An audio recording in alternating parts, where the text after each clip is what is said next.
ብታምኑም ባታምኑም ይሄ ታሪክ በኢትዮጵያ ህዝቦች ታሪክ ውስጥ የማይጠፋ የሚመዘገብ አሳፋሪ ታሪክ ነው።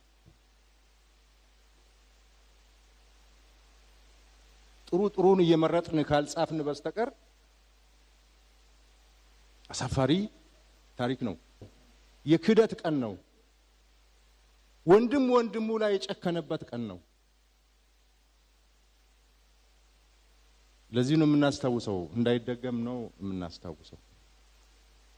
በጣም ልብ የሚሰብረው ደግሞ ሲያዙን፣ ሲመሩን፣ ሲያዋጉን፣ ሲያደራጁን የነበሩ ሰዎች ገልብጥ ብለው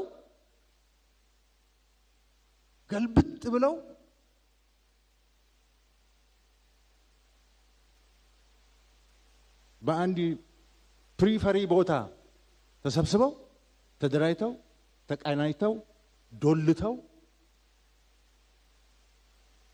ሸር የሚባል ሴራ የሚባል ሁሉ ጠብጥበው ያንን ራሳቸውን ሲጠብቅና ሲከላከል የነበረውን ሰራዊት መምታታቸው በጣም ያማል።